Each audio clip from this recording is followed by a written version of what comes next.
Is it works?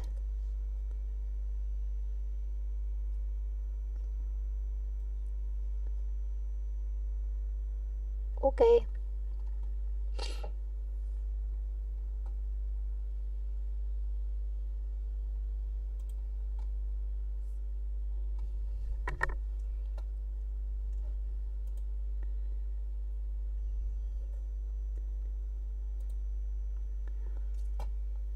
Đến 8 rưỡi mình sẽ nghỉ.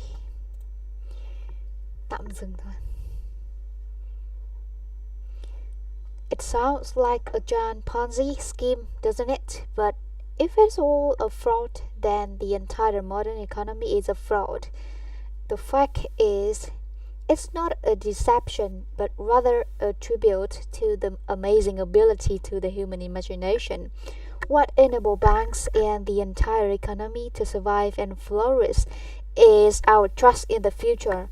This trust is the sole backing for most of the money in the world. In the bakery example, the discrepancy between the contractor's account statement and the amount of money actually in the bank is Missy McDonald's bakery. Mr. Greedy has put the bank's money into the asset, trusting that one day it would be profitable. The bakery hasn't baked a loaf of bread yet, but McDonald and Greedy anticipate that a year hence it will be selling thousands of loaves, rolls, cakes, and cookies each day at a handsome profit. Missy McDonald will then be able to repay her loan with interest. If at that point Mr. Stone decides to withdraw his savings, Greedy will be able to come up with the cash. The entire enterprise is thus founded on trust in an imaginary future, the trust that the entrepreneur and the banker have in the bakery of their dreams, along with the contractors. Trust in the future solvency of the bank. We've already seen that money is an astounding thing because it can represent myriad different objects and convert anything into almost anything else. However, before the modern era, this ability was limited. In most cases, money could represent and convert only things that actually existed in the present. This imposed a serve limitation on growth, since it made it very hard to finance new enterprises. Consider our bakery again. Could McDonald get it built if money could represent only tangible objects? No. In present, she has a lot of dreams, but no tangible resources. The only way she could get her bakery built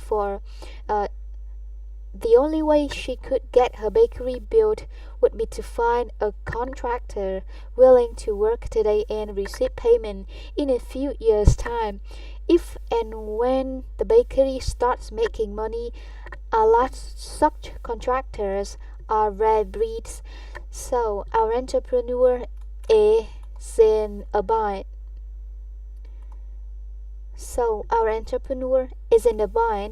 Without a bakery, she can't bake cakes. Without cakes, she can't make money. Without money, she can't hire a contractor. Without a contractor, she has no bakery. Humankind was trapped in this predicament for thousands of years. As a result, economies remain frozen. The way out of the trap was discovered only in the modern era, with the appearance of a new system based on trust in the future. In it, people agreed to represent imaginary goods that do not exist in present, with a special kind of money they call credit. Credit enables us to build the present at the expense of the future. It's founded on the assumption that our future resources are sure to be far more abundant than our present resources. A host of new and wonderful opportunities open up if we can build things in the present using future income. If credit is such a wonderful thing, why did nobody think of it earlier? Of course they did. Credit arrangements of one kind or another have existed in all known human cultures going back at least to ancient Sumer. The problem in previous era was not that no one had the idea or knew how to use it. It was that people seldom wanted to extend much credit because they didn't trust what the future would be better than the present. They generally believe that time past has been better than their own times and that the future would be worse or that best much the same. To put that in economic terms, they believe that the total amount of wealth was limited, if not dwindling. If not dwindling, people therefore consider it a bad bet. It's a bad bet to assume that they personally or their kingdom or the entire world would be producing more wealth 10 years down the line. Business looked like a zero-sum game. Of course, the profits of one particular bakery might rise, but only at the expense of the bakery next door. The needs might flourish, but only by impoverishing Genoa. The King of England might enrich himself, but only by robbing the King of France. You could cut the pie in many different ways, but it never got any bigger. That's why many cultures concluded that making bundles of money was sinful. As Jesus said, it's easier for a camel to pass through the eye of a needle than for a rich man to enter into the kingdom of God.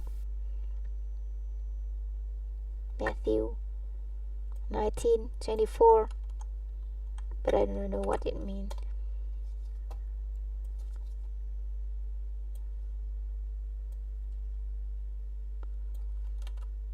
What does it mean?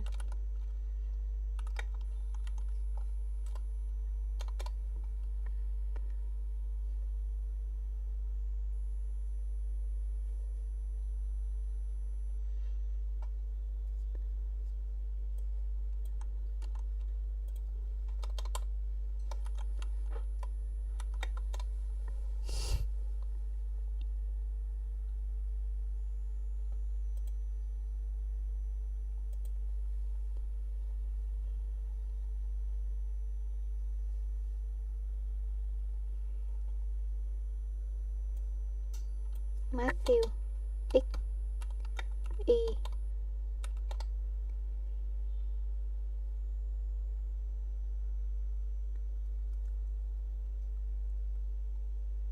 chapter and verse number. Chapter 5 verse 9. Okay, understand. So it is in the Christian Bible, the first book of the New Testament,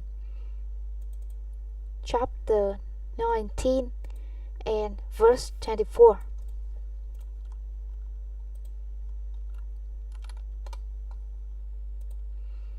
That's why many cultures concluded that making bundles of money was sinful. As Jesus said, it's easier for a camel to pass through the eye of a needle than for a rich man to enter into the kingdom of God. If the pie is static and I have a big part of it, then I must have taken somebody else's slice.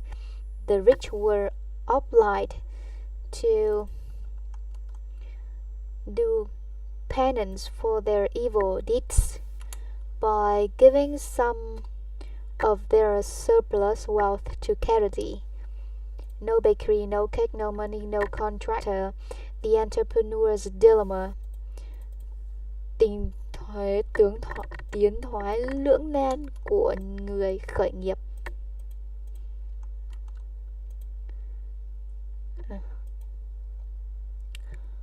Applied. If the global pie stayed the same size, there was no margin for credit. Credit is the difference between today's pie and tomorrow's pie. If the pie stayed the same, why extend credit? It would be an unacceptable risk unless you believe that the baker or king asking for your money might be able to steal a slice from a competitor. So it was hard to get a loan in the pre-modern world. And when you got one, it wasn't It was usually small, short term, and subject to high interest rates.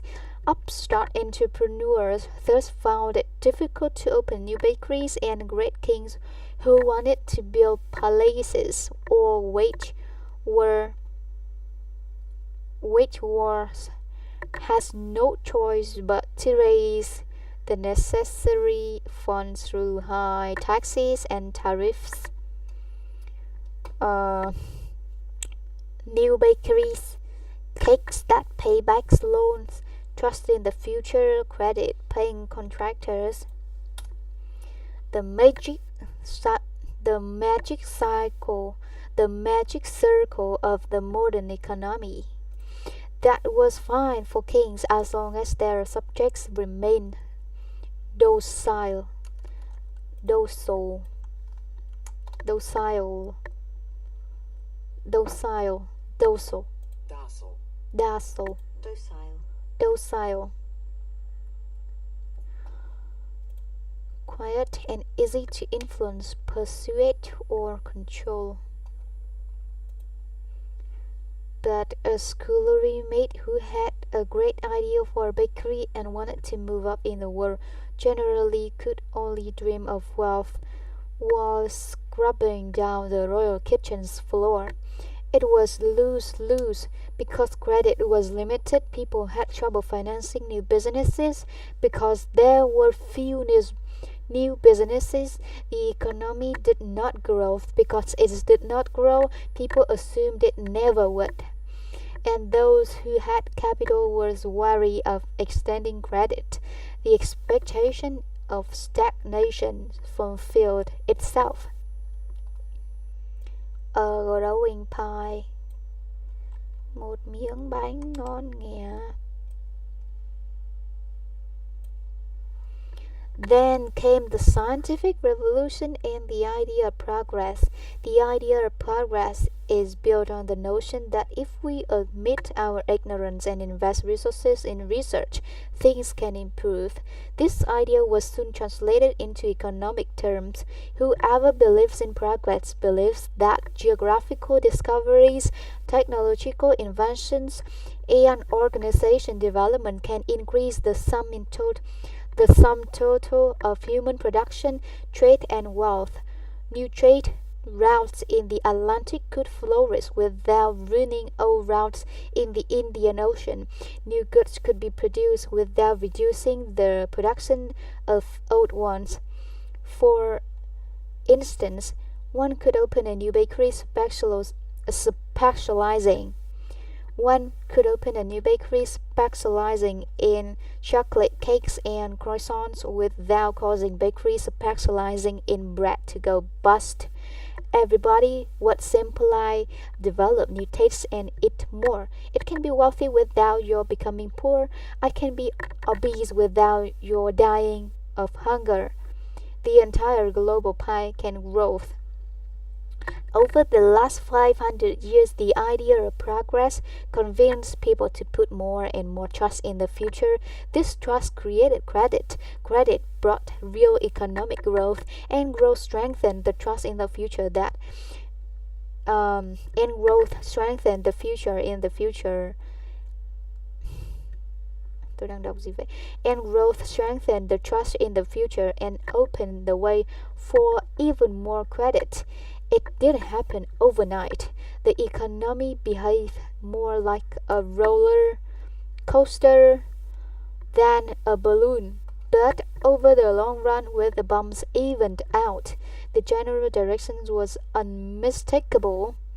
Today, there is so much credit in the world that governments, business, corporations, and private individuals easily obtain large, long-term, and low-interest loans that far exceeds current income. The pre-modern economy, little trust in the future, little credit, slow growth, much trust in the future, much credit, fast growth. Okay. The economic history of the world is in a nutshell. The economic history of the world in a nutshell. The belief in the growing global pie eventually turned revolutionary. In 1776, the Scottish economist Adam Smith published The Wealth of Nations, probably the most important economics manifesto of all time. In the 8th chapter of its first volume, Smith made the following novel argument. When a landlord, a weaver, or a shoemaker has greater profits than he needs to maintain his own family, he uses the surplus to employ more assistants in order to further increase his profits.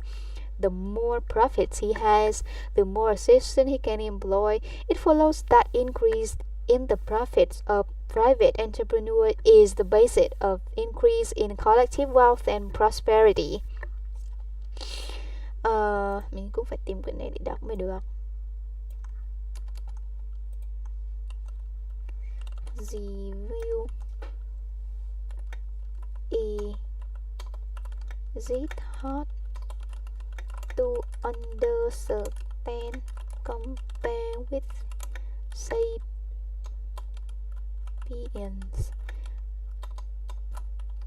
a brief history of humankind, Zoisation. Mùa xuân theo anh về, mùa bình thường, mùa vui nay đã về, mùa xuân mơ cây xưa có về đây.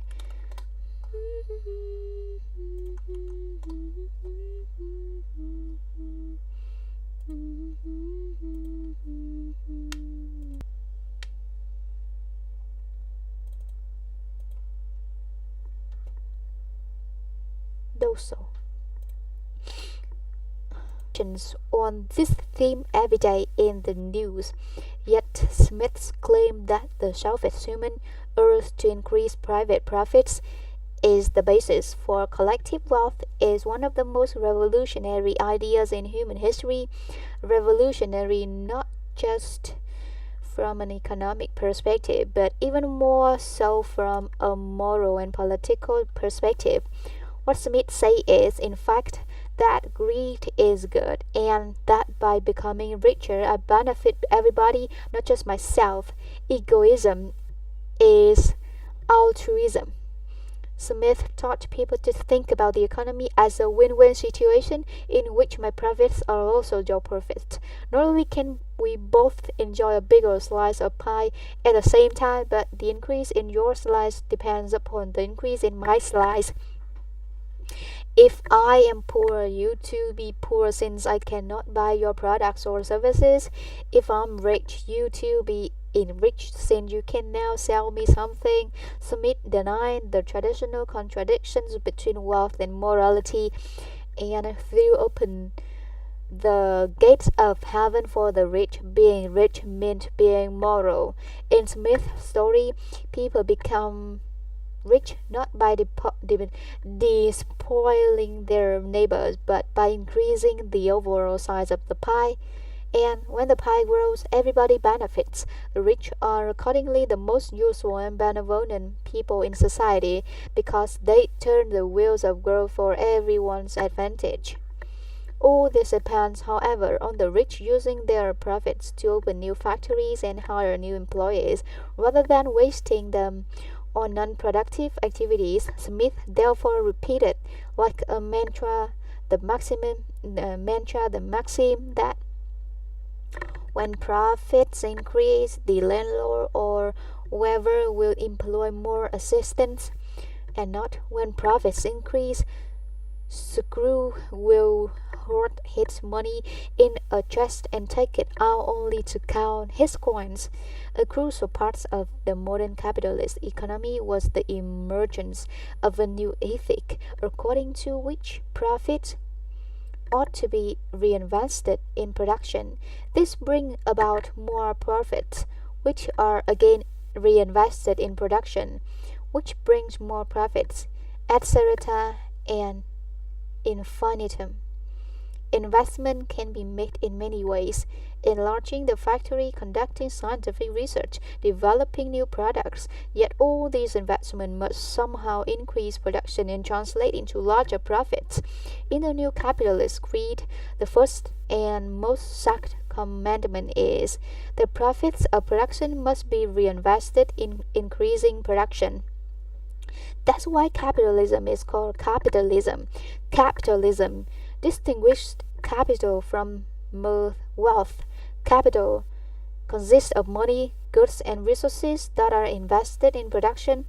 Wealth, on the other hand, is buried in the ground or wasted on unproductive activities. A pharaoh who pours resources into a non-productive pyramid is not a capitalist. A pirate who loots a Spanish treasure fleet and buries a chest full of glittering coins on the beach for some Caribbean island is not a capitalist, but a hardworking factory hand who reinvests part of his income in the stock market is. The idea that the profits of production must be reinvested in increasing production sounds trivial. Yet it was alien to most people throughout history. In pre-modern times, people believed that production was more or less constant. So why reinvest your profits if production won't increase by much, no matter what you do? Thus, medieval noblemen espoused an ethic of generosity and conspicuous consumption. They spent their revenues on tournaments, banquets, policies, and wars, and on charity and monumental cathedrals. Few tried to reinvest profits in increasing their manure output, developing better kinds of wheat, or looking for new markets. The pre-modern economy, production make profits. The modern economy, profits create production, and production make profits. In the modern era, the nobility has been overtaken by a new elite whose members are true believers in the capitalist creed. The new capitalist elite is made up not of dukes and marquises, but of board chairmen, stock traders, and industrialists.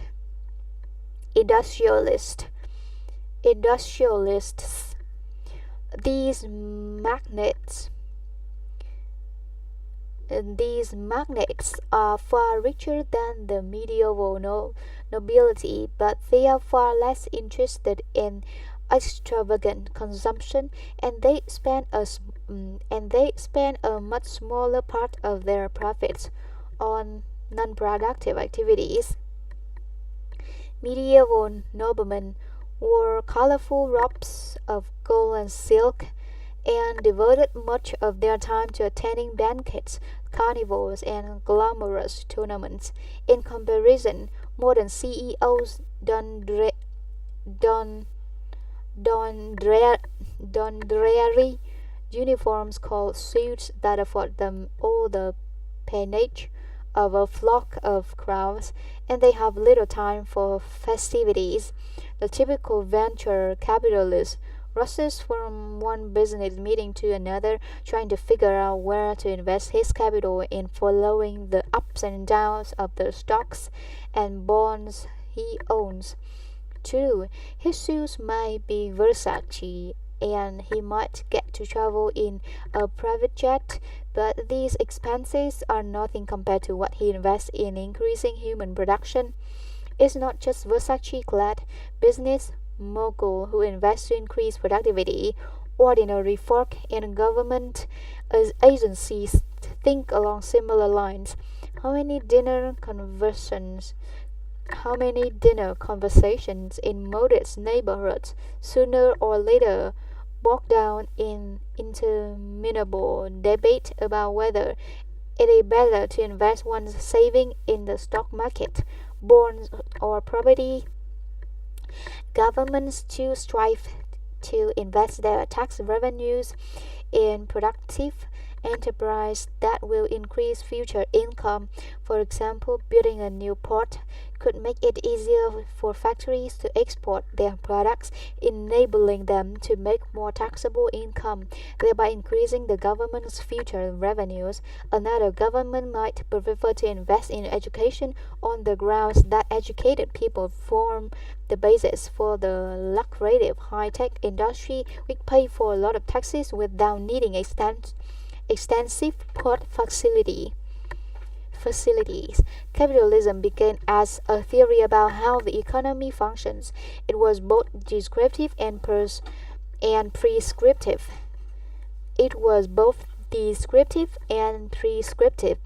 It offered an account of how money worked and promoted the idea that reinvesting profits in production leads to fast economic growth. But capitalism gradually became far more than just an economic doctrine.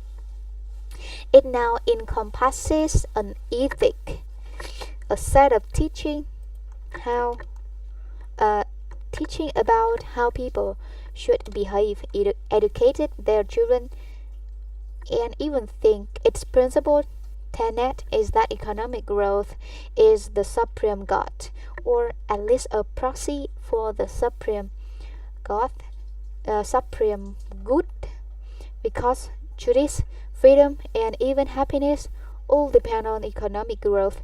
Ask a capitalist how to bring justice and political freedom to a place like Zimbabwe or Afghanistan, and you are likely to get a lecture on a believer, sad believer, especially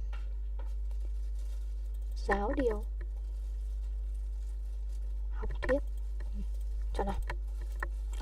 Lecture on how economic affluence and a thriving middle class are essential for stable democratic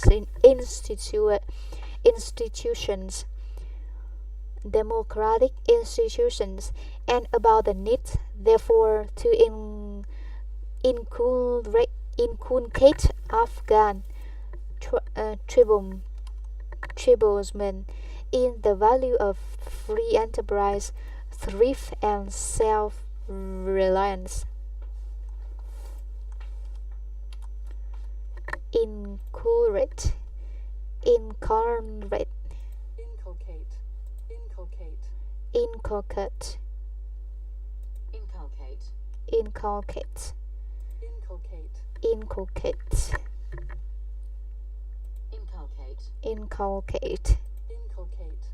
inculcate. Oh, or